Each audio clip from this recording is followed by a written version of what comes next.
welcome to another week of Morning Momentum. We're likely all familiar with the old fable, The Tortoise and the Hare. Most often that story is told to convey the principle from the vantage point of the tortoise, who just kept on putting one foot in front of the other and refused to give up. And while that is a powerful lesson to be learned and a great principle to apply, have we thought of how the race might have turned out had the hare not stopped to take a nap? Undoubtedly, the hare suffered from poor self-discipline and determination, but he almost won the race even with a half an hour siesta figured into his run. The fact is, the hare started with such enthusiastic exhilaration that the race would have been a lopsided victory had he simply continued running. This morning, momentum-provoking thought is in support of an enthusiastic start. Sure, what matters in the end is how we finish, but how much better is it to arrive at the end able to celebrate a no-doubt victory than a dull, boring, ho-hum, barely won.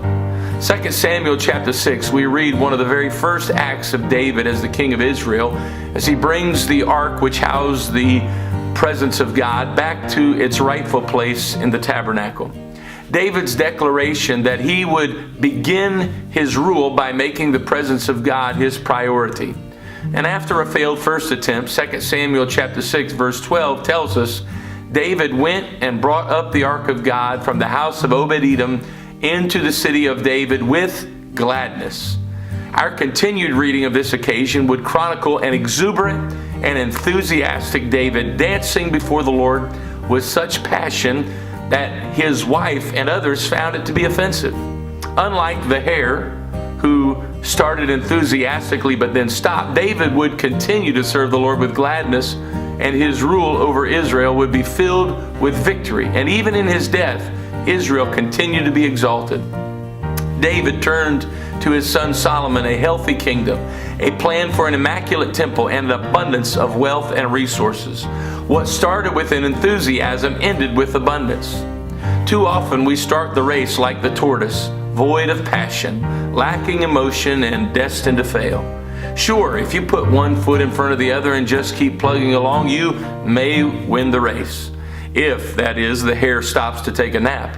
But why depend upon a napping rabbit to ensure victory when you can position yourself for emphatic victory simply by practicing enthusiastic starts? It was the same King David that started his reign with enthusiasm, and it ended with abundance that would later say, I was glad when they said unto me, let us go to the house of the Lord. We don't have to read any further to imagine how his experience at the house of the Lord went. Undoubtedly, it went incredible, and he left fulfilled, encouraged, and strengthened. When we start our weeks dreading Monday and troubled over Tuesday, it's likely that our week is going to be far less than fulfilling.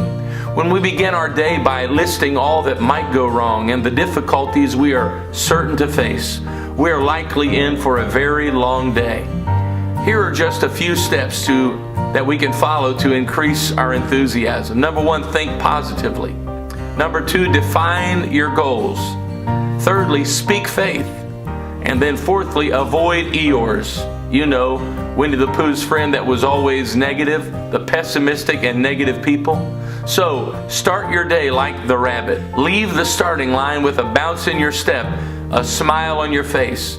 Nobody said you have to run like the turtle to win the race.